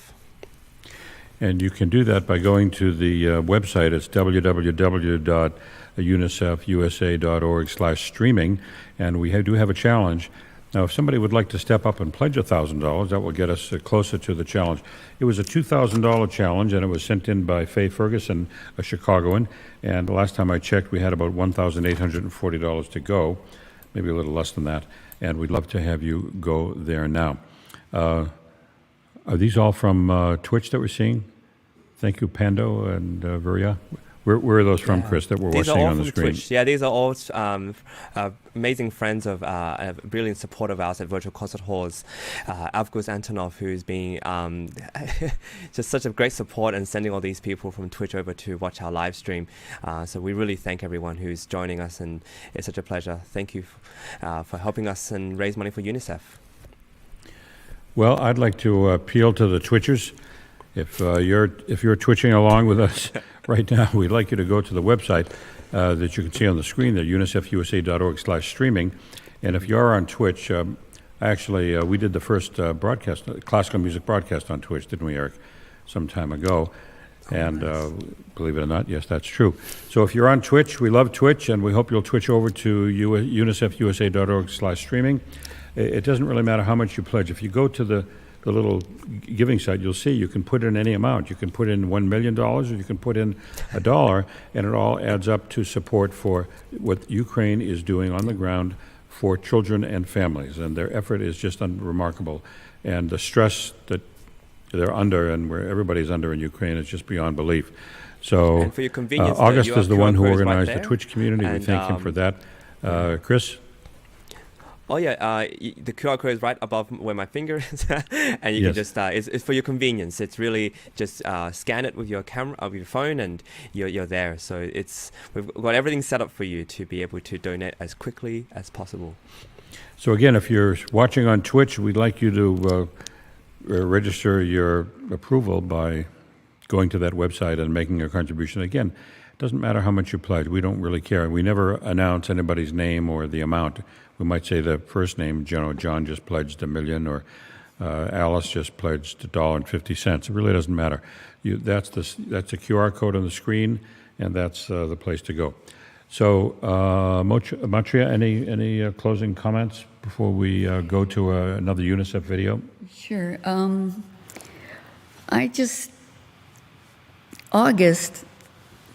In August, we celebrated the 30th anniversary of Ukrainian independence. We had unbelievable parade. 3,000 people or more were, participating, whether they were observers or part of the parade.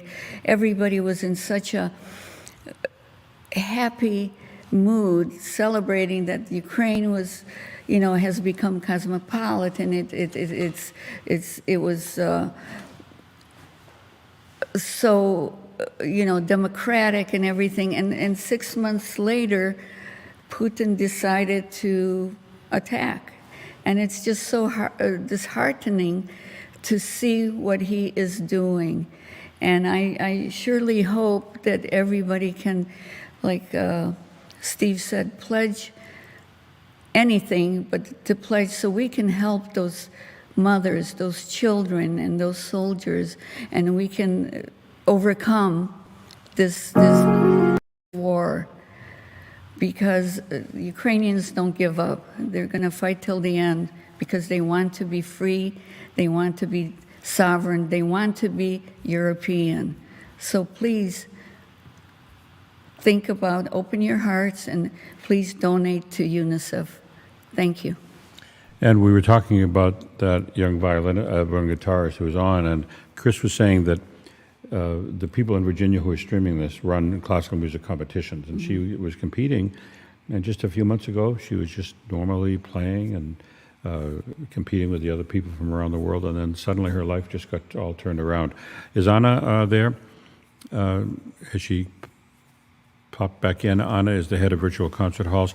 Anna, tell us a little bit about the competition, because you saw that young lady play, and I don't really care where she placed, but the fact is she played before the invasion, and she's just a happy-go-lucky kid and a very gifted guitarist, isn't she? She's phenomenal.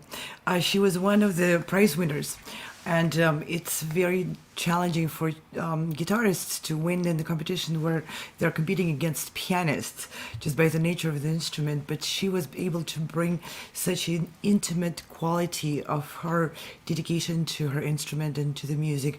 She's a beautiful person.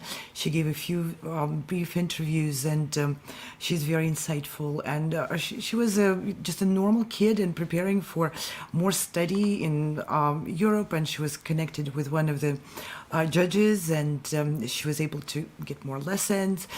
She was growing, making big plans, and then all of a sudden her life just got completely wrecked. And I can see in that video, my heart just bleeds. She's talking like a very different person. She's very reserved. She's trying her hardest to speak. She seemed traumatized. She's actually totally traumatized. And she went through 3 rounds of the competition, and it's live performances, which is very challenging to be online as an artist and perform in front of the camera, knowing that there's an unknown number of people watching. And she was very comfortable and very confident with it. And in this video, I'm seeing a totally devastated person. It's just heart-wrenching to see that. She's very resilient, though. Whenever she's able to get some connection to the internet, she's continuing with online lessons. And I spoke with one of the teachers who are in Canada, and working with her was working through the times when Kyiv was bombed, and she was in Kyiv. And it was just shocking, because sometimes during the lesson they could hear the sounds of sirens. It's just unimaginable for us here to just can you imagine this? You're playing music, you're with your student, and then you hear sirens and you have to run for the bomb shelter. It's just... She seemed a little traumatized, but she played with great dignity and great calmness, and then she played that national anthem very beautifully. And you're watching Anna Uspenskaya, who is the founder of Virtual Concert Halls. And Anna, we'll get into a little bit more of your background a little later in the broadcast, but you yourself were a prodigy at the piano in Moscow. You're Russian. You've been living in the United States for many decades, and you established this company. You're a brilliant pianist. Your son is helping us very much. Fyodor is a Juilliard-trained violinist. We'll be hearing, maybe we won't be hearing from him, but I hope he would come on. And you have yourself very strong feelings about Ukraine because you visited there as a child. You want to tell us just a bit about your own travels and feelings for the country? Absolutely. I traveled throughout the entire Ukraine. When I was in grade school, my family and my father, who was a conductor, took our family on vacations during the summer for 6 weeks vacations every summer. So when the names of the cities and villages pop up in the news, I know those places. I know how the villages look. We stayed in the hutars. We rode Ukrainian horses without saddles. We ate their borscht. We ate their corn on cob, which is roasted on the outside flame. It's such a part of our life. Ukrainian people. I haven't learned enough Ukrainian language to understand what Zelensky says in his addresses. It's just unbelievable. I know how those roads turn when I saw that column of Russian armor on that highway. I know the neighboring villages along the side of that highway. We made so many friends. It's just killing, unimaginable. I can't express the feelings of this when, the scenes of Ukraine, the peaceful Ukraine, the people dedicated to their land, to developing it, to building good life. Ukrainians are generous, happy people. They sing songs. They care for their land. They care for their buildings, for their families. And all of a sudden, all of that is just completely destroyed. Berdyansk, for example, had been under occupation for a long time, and I've been there many times. It has a beautiful stretch of narrow land going into the sea for 20 miles. At the end of it, at the tip of it, is a beautiful lighthouse, and you can see out into gorgeous waters of the sea, and it's just unimaginable to see all of that being destroyed and people's lives turned into fear. Well, Anna, we're raising funds here for UNICEF, and we're going to go now to another video that UNICEF has produced, just so we're on the same page. That's going to be number 10. And Anna, we thank you for all that you've done to make this broadcast and stream what it is. I know it's not easy. It takes a lot of work. You have a big team there. We're going to introduce their names before the broadcast is over, certainly very soon. Again, we urge you to go to that website. It'll appear on your screen any second. There's also the QR code, and we're now inching up towards that $2,000 goal. We have $500 that's come in, so we have about $1,500 to make the challenge. We have a $2,000 challenge from a very generous Chicagoan, Faye Ferguson, and she's matching the first $2,000 that come in. We only have $1,500 to go to get to that goal. So let's urge you. I understand we have a lot of people from Twitch who are twitching around, and maybe they'll twitch over to the URL and make a contribution, whatever you can afford. It's $10, $1, $100, $1 million. It all adds up to what we hope is a very substantial amount of money to help UNICEF in Ukraine. So let's now go to what we call UNICEF 10.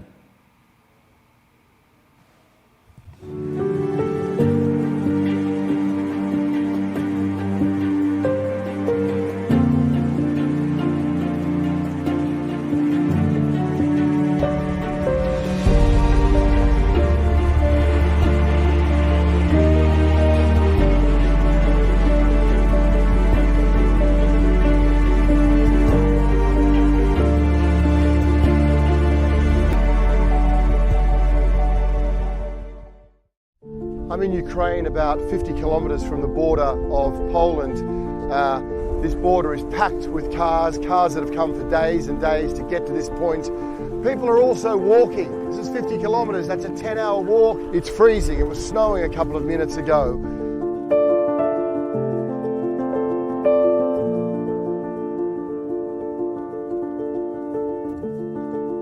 Today has been a day soaked in sorrow, more stress and sadness than I can almost ever remember seeing. I'm just watching all day fathers farewelling their daughters and their sons as they're fleeing across into Poland, husbands farewelling their wives, families being separated. It's gut-wrenchingly sad. But amid all of that sadness and sorrow, then you find places like this where communities rally round, where communities are here from dawn till dusk, cooking food, looking after children, helping people on that journey. That's also what's happening here amid the crisis in Ukraine.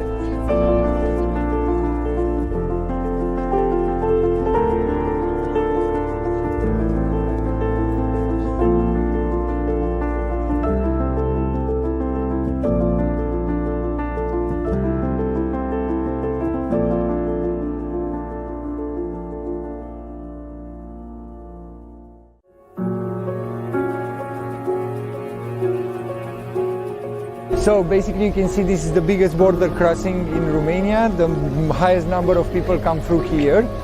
And let me walk you to the Blue Dot and show you what we did. A Blue Dot is a one-stop shop for a range of services being provided to the kids and their families crossing the border here at Siret, from counseling to a warm place to rest and access to Wi-Fi. They're very visible. The UNICEF blue is here. Also, we hung one from the tree. These are the two containers with the resting area. They're well equipped and warm inside.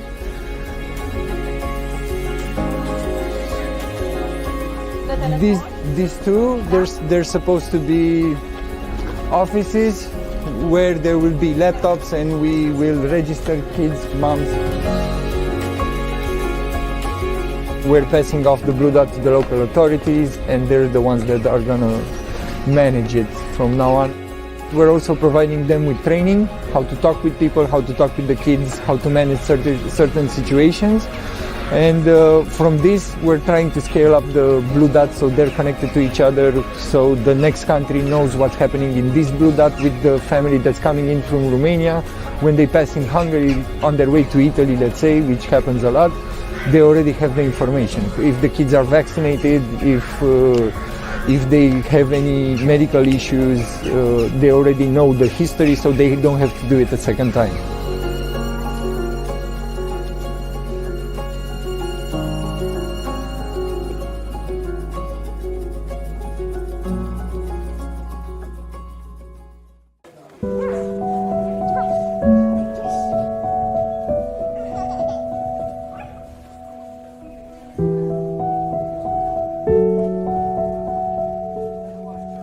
This is full of people who've come, are trying to get out of Ukraine because the conflict won't end. And it's surrounded by toys, by food, by volunteers, by gifts from everyday Ukrainians who just can't do enough.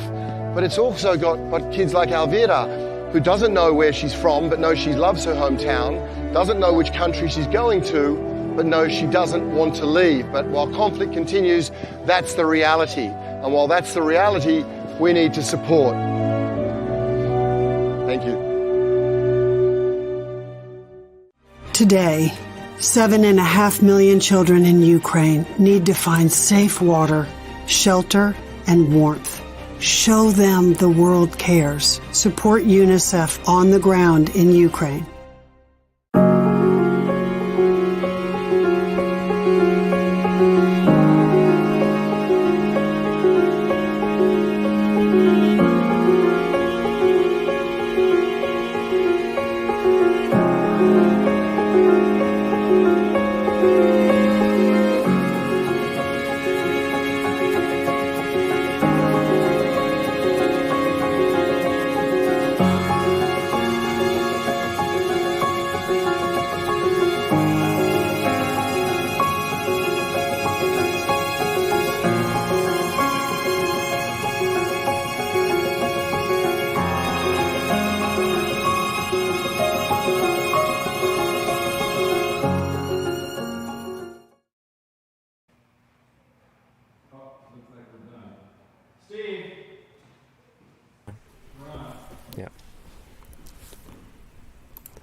Hello and welcome back to Virtual Concert Halls. We're live, starting our 18-hour online fundraising effort to raise money for UNICEF USA.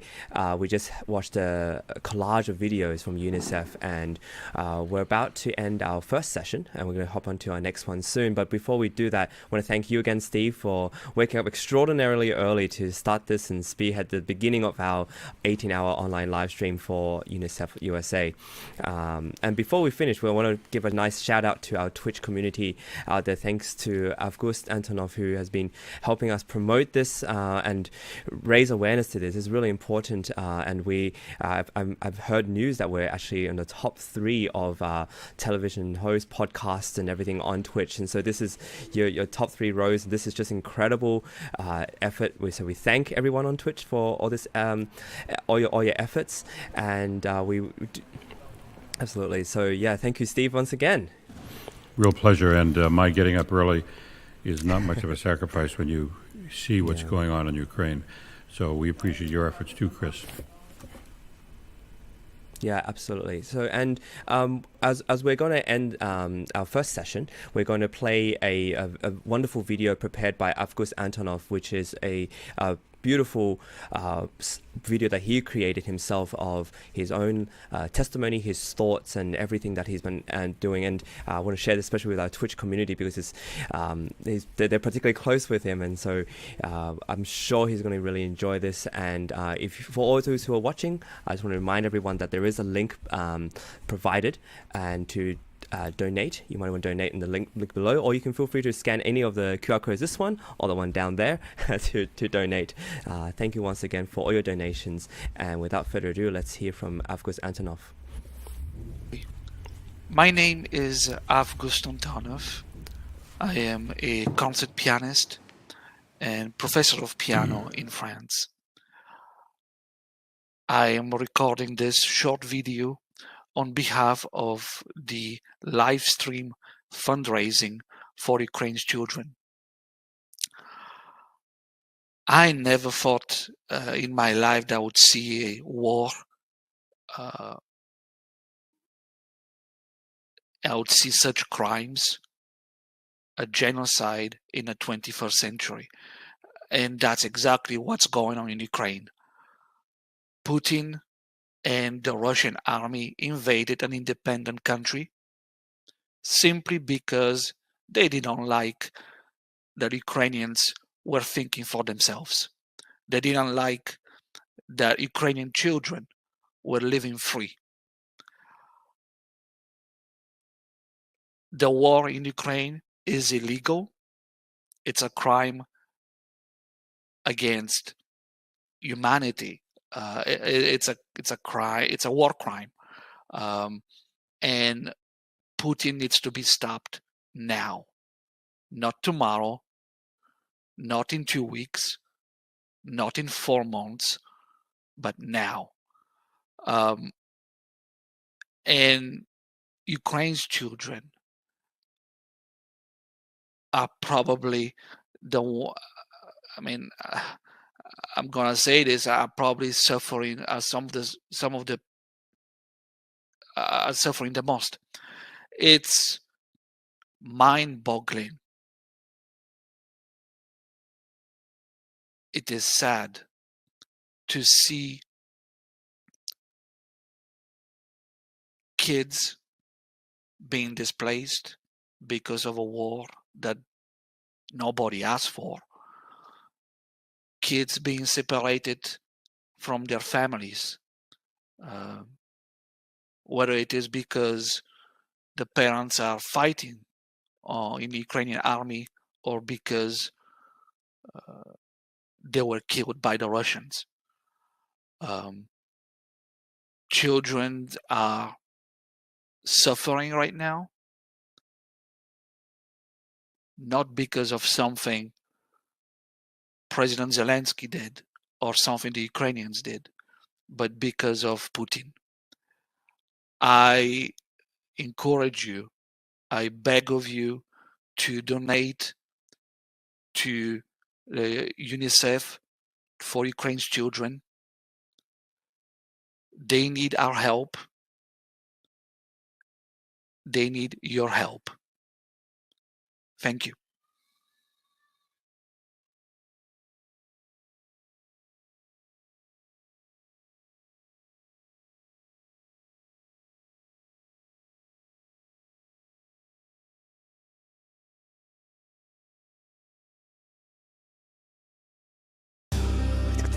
Погас, будет ярче светить, чем кометы, пролетающие над планетой.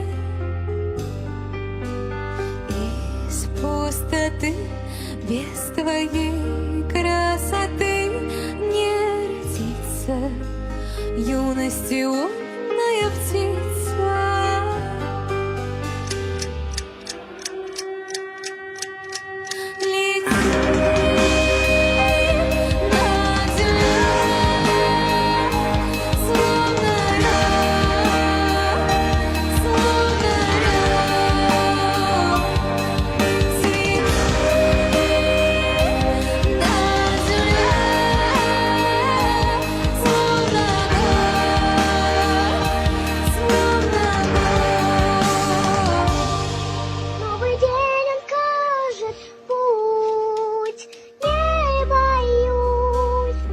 папа будет продавать что-то, будет помогать нашим героям, нашим войскам.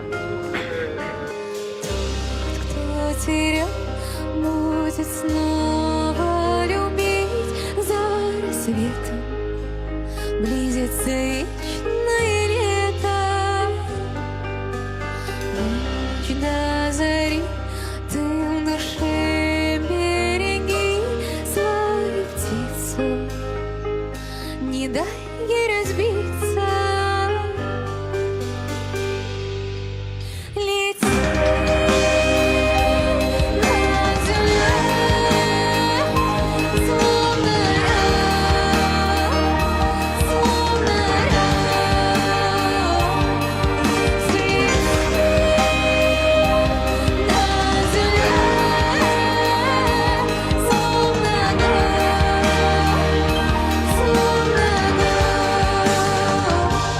Ты молодец, Володь.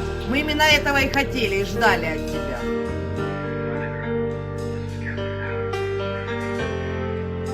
Поганенька Мартинівка, а 3 танка і є. І так почти в кожному селі.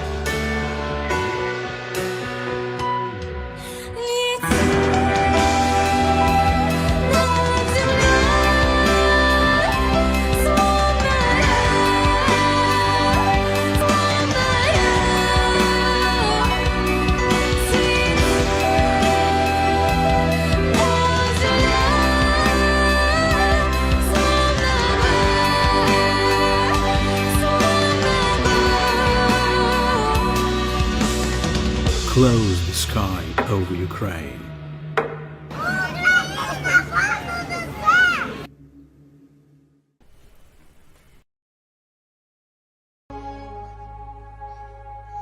Ще не вмерла України ні слава, ні воля.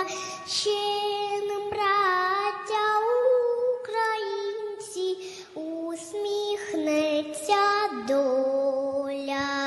Згинуть наші вороженьки, як роса на сонці запанує, і ми, браття, у своїй сторонці. Тишины. Не открывай, храни секрет, будь хорошей девочкой для всех. Закрой все чувства на замок, навечно отпусти и забудь, что прошло уже не вернуть. Отпусти и забудь, новый день он кажет путь. Душу и тело мы положим за нашу свободу і покажем, що ми браття козаки.